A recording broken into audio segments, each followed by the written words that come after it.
आप सबको जय हिंद। आप स्किप करने के बजाय चाहें तो रुक सकते हैं, है ना।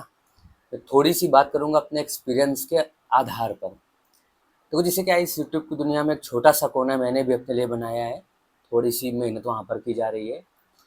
मैंने ऑफलाइन पढ़ाते समय महसूस किया है कि स्टूडेंट्स पैसेज से भागते हैं और पैसेज से भागने का परिणाम क्या होता है वो भी देखा है। लेकिन कई बार क्या होता है, हमें ये नहीं पता होता कि रीडिंग करनी कहाँ से, पैसेज पढ़ने कौन से हैं। जैसे कई बार क्या होता है, देखा गया कि स्टूडेंट्स को बहुत सेंटेंस के कंस्ट्रक्शन को समझने में भी दिक्कत है, इसके बाद न्यूज़पेपर का एडिटोरियल लगातार पढ़ रहे हैं। तो जैसे क्या है कि अगर आप एसएससी, एनडीए, सीडीएस और एफकेट जैसे एग्ज़ाम दे रहे हैं, बैंकिंग को भी अलग रखते हैं, तो आप सबसे ज़्यादा कोशिश करिए एग्ज़ाम्स में जो पैसेज आए आप उन पर ध्यान दीजिए। क्योंकि एग्ज़ाम्स के जो पैसेज हैं उसका जो सेंटेंस स्ट्रक्चर है, आप एनालिसिस करके पढ़िए। जितनी बार वुड आए, जितनी बार शुड आए, जितनी बार मस्ट का यूज हुआ हो, जितनी बार टेंस के स्पेशल स्ट्रक्चर्स आए हों, उतनी बार आप उनसे बात करिए। क्योंकि पैसेज के अंदर जो सेंटेंस स्ट्रक्चर्स, पैसेज के अंदर जो वर्ड्स यूज होते हैं, वो सीधे सीधे आपको एग्जाम में फिलर्स में और एरर्स के क्वेश्चन में, सेंटेंस इंप्रूवमेंट के क्वेश्चन में आपको देखने को मिलते हैं। आप इस चीज़ का ध्यान रखिए। आप सबसे ज़्यादा बचते हैं कि आपको एसएससी, एनडीए, सीडीएस और एफकेट जैसे एग्जाम्स में आए हुए पैसेज ना पढ़ने पड़े। फिर आप क्या करते हैं, पीक्यूआरएस या क्लोज टेस्ट के को सॉल्व करने के लिए अलग अलग दांवपेच तरीके, शॉर्टकट्स ढूंढने लगते हैं। वो उसका हल है ही नहीं, है ना। कुछ जगह कभी कभी शॉर्ट तरीके मतलब ट्रिक्स काम करती हैं, जबकि अंग्रेजी में ट्रिक जैसी कोई चीज़ नहीं होती है। जैसे क्या है कि एक पैसेज के माध्यम से मैं आपको बता सकता हूँ।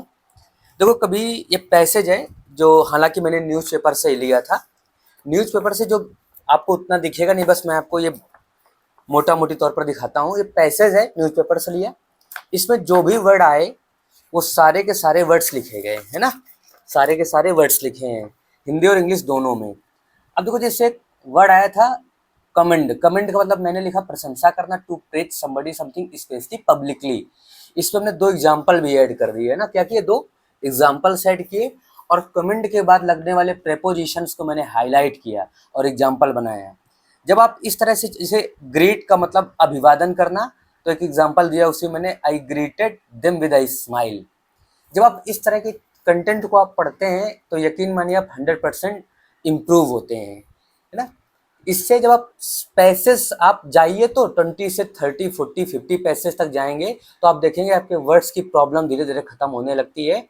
और साथ ही साथ आप जब पीक्यूआरएस और क्लोज टेस्ट की तरफ बढ़ते हैं तो आप बहुत ईजिली और फ्लुएंटली सॉल्व कर पाते हैं, है ना। तो अगर आप अपनी अंग्रेजी को बहुत बेहतरीन करना चाहते हैं, उसमें निखार लाना चाहते हैं, तो वर्क चैप्टर पर आपका कमांड है तो उसके बाद आप रीडिंग पर जाइए, रीडिंग इंप्रूव करिए और फिर एग्जाम्स के पैसेज पर उतरिए। क्योंकि एग्जाम के पैसेज रिलेवेंट होते हैं, पीछे आपको क्वेश्चंस मिलते हैं, उसके जब आप आंसर कर पाते हैं, कॉन्फिडेंट फील कर पाते हैं। फिर मैं वही बात कहना चाहूँगा कि दी एग्जाम सर्किल के माध्यम से एक यूट्यूब पर छोटा सा कोना मैंने बना रखा है ना। और जैसे उसमें कुछ वीडियोस, लेक्चर्स वगैरह पढ़े हैं, ठीक है, बहुत कुछ क्या ही कहूँ, है ना। कि अगर आप जुड़ेंगे तो इसकी पूरी गारंटी आप इम्प्रूव होंगे। तो जैसे जो एग्ज़ाम के पैसेज के साथ साथ अभी एक चेंजेज ये किया है हमने कि अभी जो 22 एग्ज़ाम पैसेज मिलेगा उसमें मैंने पीछे क्लोज टेस्ट ऐड कर दिया है कि आप जब जब पैसेज सॉल्व करें तब तब क्लोज टेस्ट भी सॉल्व करें। फिर मैं आपको कुछ धीरे धीरे क्या करूँगा, उसमें पीक्यूआरएस ऐड कर दूंगा। एक सेशन आपका इस तरह से रहेगा जिसमें एग्जाम पैसेज, पीक्यूआरएस और क्लोज टेस्ट मिलेगा। एक सेशन कंप्लीटली ग्रामर को ध्यान में रख के करूँगा। देखता हूँ कहाँ तक चीज़ों को इम्प्रूव कर पाता हूँ, कहाँ तक चीज़ों को ले जा पाता हूँ। आप अगर जुड़ते हैं हमसे तो इसकी पूरी गारंटी आप बहुत बेहतर करेंगे। अंत में मैं आपसे बात और ये करना चाहूँगा कि आप एक से अधिक प्लेटफॉर्म्स में पढ़ चुके हैं इंग्लिश, ऑनलाइन या ऑफलाइन, एक से अधिक बार। या जैसे आप किसी के साथ प्रैक्टिस पेपर सॉल्व कर रहे हैं और एक क्वेश्चन को करने में जब दूसरे में स्विच करते हैं उसके बीच में बहुत सारी बातें हो जाती हैं, इससे भी आप बचिए।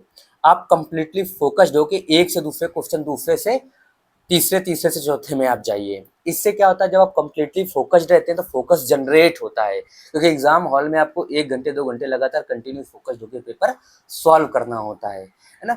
और ये जो पैसेज का सीरीज होगा वो बहुत बेहतरीन स्तर तक मैं उसको लेके जाऊंगा। आप पिछले पैसेज में जाके आप उसको देख सकते हैं। और आप सब लोगों को बेहतर भविष्य की ढेर सारी शुभकामनाएं।